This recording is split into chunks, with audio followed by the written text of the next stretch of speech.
Second new video, and today we have the album review, and I'm just looking. I think I've already done this one already, because I have two piles of CDs here. One's for ones I have done, and I just need to use them for the editing stage of just putting the captions in and getting names right, kind of thing.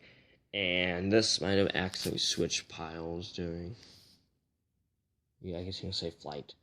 So I don't care. I'll just review it again because it's me. I don't care. But just in case. Let's get right into it. This is Ace Frehley. Well, this is Kiss Ace Frehley. So, why is a Kiss album devoted? Why is a Kiss album devoted to the guitar player? It's because by the late 80s, I want to say it's 1978. Yep, I was right. So by 1978, Kiss, they weren't getting along. They weren't getting along, so they went, and that manager's like, hey, you should go and make a solo album. Each one of you make a solo album. Take a break, do what you want to do, and then come back. So each one of them made a solo album. This one was the best selling out of the four.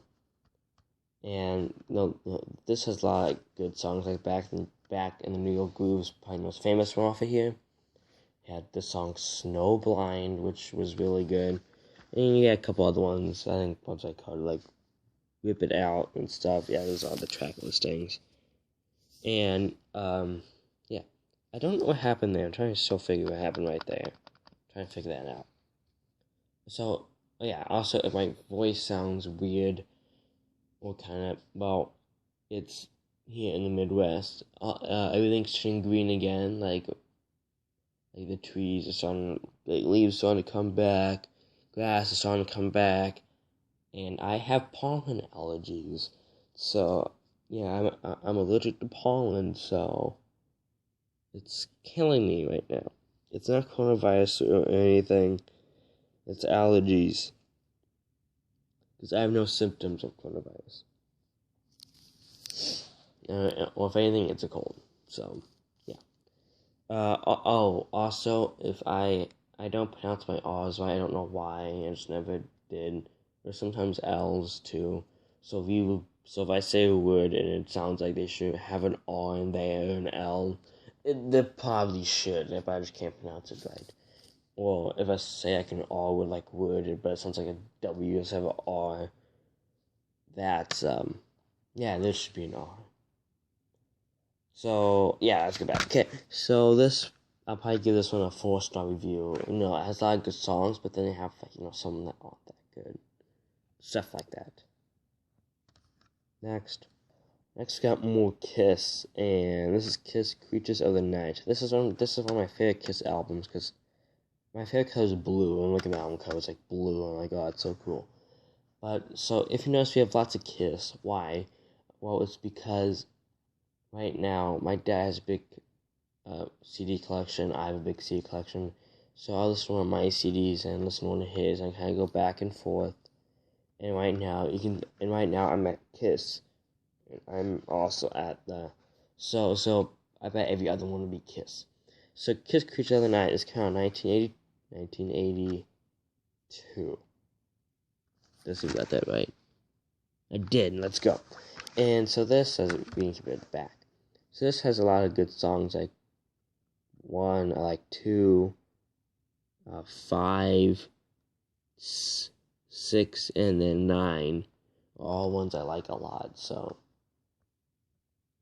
it's a pretty good album. I like it. It just rocks. So this is kind of Kiss's comeback after an album, which is actually be later in here. We'll talk about that. And yeah, so I'll give this a 5-star review. So I have the Rolling Stones Steel Wheels. This I'll probably give like a 1. No, 1. But it made a 2, 3. Yeah, let's go with 3. Happy medium in the middle. I'll go either way. Because I don't really... It's okay. It's okay. Album has some good songs at the beginning. But then after like 4 or 5, it gets kind of weird. It sounds sounds different. After it, in a time of orchestral... It sounds like music that should be like an Indiana Jones movie kind of thing. it starts getting kind of different, weird. So, yeah. Then we have Kiss Killers. And if you're like an avid Kiss fan watching this, like, I don't know this album. Here's why. So, this came out after Creature of the Night. And, no, I'm sorry. This came out before Creature of the Night. And this was Kiss's kind of. So, at the time, Kiss wasn't popular in America due to an album which we would review, not the next album, but the album after. We would talk about that. And so now, Kiss wasn't popular in America anymore, but they're still huge overseas. And so they came out with this album. It was only released, and it was pretty much released everywhere but America. So, yeah, that's that. So I'll probably get this but it's pretty much like, if you look, it's pretty much just like greatest hits, really. But they have four new ones, and this is a good album just to put on in the background and just kind of listen to as you work and to do stuff. It's like one of those albums, kind of like Steel Wheels. Steel Wheels is one of those too. And yeah, that's all I got pretty much to say about this one. Next we got more of the Stones. This is Some Girls. This song, so I saw all these kind of cutouts right here. Those are actually they actually had pictures of girls in there. And I think they were famous. I think one was like Lucille Ball, but they are not in there, probably due to copyright reasons, which I'm assuming. And in the back, well, it has a lot of famous ones like Miss You, and then Shattered, Beast of Burden. But some other ones I like is When the Whip Comes Down, it's really good. Lie, Some Girls, Respectable. Shattered's my favorite on here, but it's a pretty good album, kind of overall. It's probably another one you just put on the put it on the background and listen to. One of those kind of stuff. So I'll probably be like a 3. I'll probably do a 4. Next. Okay, so this is the famous album I was talking about. So this is the music from The Elder and what it was. This was the downfall of Kiss right here from the 1970s, and what it was. Kiss went and they heard Queen, and Queen was doing like rock operas and stuff. The Who's done rock operas, and they've all gone big, and so Kiss was like, let's try a rock opera. And because all these other ones have gone big, let's see if ours goes big. It did not. It was a dumpster fire. It was a whole bunch of dead cats around a dumpster fire, and it was and it did not sell good whatsoever. Well, that's more the sales part. Was a whole bunch of dead cats around a dumpster fire. It's probably more the sales part of it. But other than sales, it's an okay album. As I said, it's probably like the last couple, which put on the background, let it do its thing, play in the background. That's pretty nice. And so it's a good album. And Gene Simmons says this is actually his favorite Kiss album. One of his favorite Kiss albums is Music from the Elder, which is kind of surprising. I don't know why. But overall, I'll probably give it I don't know how's a 4 sound. And I'm about 4-ish. I like it, but yet I'm pretty weird. So I don't, but I guess I'm not a big fan of the cover, really, but kind of find the hand looks a lot like the Tommy hand from the album Tommy. If you guys know what I'm talking about, not like the cover, but But if you get the actual vinyl and open it up, there's just a hand like that. That looks a lot like the hand from Tommy. So, oh yeah, we can look at the songs on the back quick. But yeah, yeah, there you go. If you can see them, I don't know if you can, but because this is surprisingly, this is a Samsung that I'm using. They have the best cameras in the world at the time. At the time that this tablet was released, this had like the best cameras in the whole like world kind of thing. You see the Samsung. This had like some of the best cameras, and this one just absolutely stinks.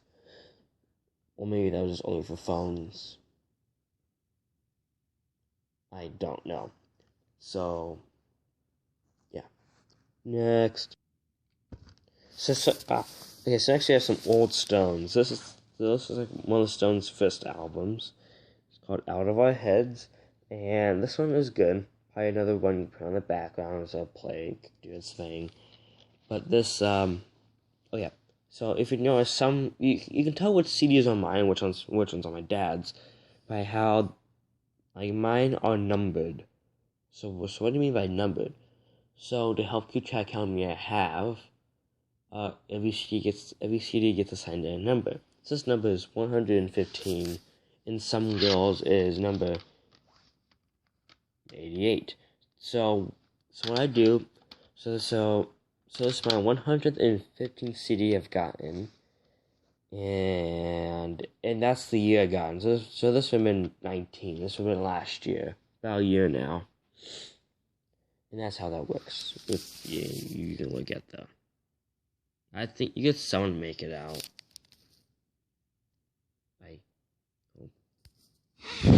Sorry, there's a bunch of, yeah, I have flaky hair, so a bunch of dandruff just on my screen of the camera, and I'm like, ah. So this I'm giving it a 3. It's a good album, not bad, not bad. Doesn't kill brain cells, but wasn't like great.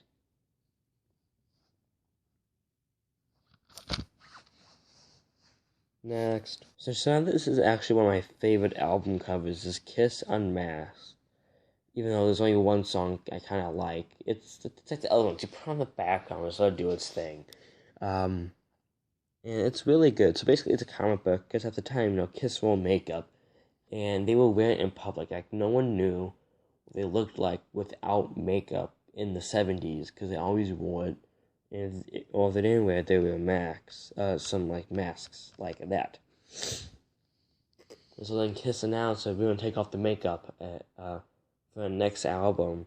But then when the album came out, right here, they didn't take off the makeup. They kept it. But I've always thought that, I've always, like, it has the comic book feel to it. But Kiss, according to Gene Simmons, they are highly influenced off of comic books. Like, there's actually a Kiss comic book that came out in 1977. It's a Marvel Super Special #1, and all the red ink in there, that's actually Kiss put their blood in the red ink to print that comic book. So if you got the comic book, you technically have Paul Stanley's DNA, and Gene Simmons' DNA, and Ace Frehley's DNA, and Paul Stanley's DNA on the comic book, which is kind of cool. And that kind of explains why I sold it for $1.50 at the time. It was like, it is so expensive for a comic book. Yeah, right. It's like $5 today. So if you like this, please leave a like and subscribe. And I'll see you in the next video. Bye. Wait, also, I came up with a new kind of like ending thing, and I always could do it. Okay, so if you have any like comments, questions, complaints, answers to the questions, just put in the comment section below. I read off. I don't read off, but I read all the comments and reply to them if I can. Depends how it's kind of worded. If it's worded weird, I won't reply to it. But yeah, I'll try. I always read the comments and stuff, and yeah, that's. Oh yeah, also we have lots of other cool videos, kind of album review videos. This is episode number 3. So now you know how I always just did album review with Kiss, Elvis, the Beatles. No, we're gonna do album review episode 3. Then put like with Kiss and list off some artists on the album. I'm on the video, which I think it would kind of be easier to keep track too. Now, like on which ones you've seen and not, because I just realized you don't have episodes on them. So, yeah. So that's kind of all I have here. So if you liked the video, please leave a like and subscribe. And if you like the video.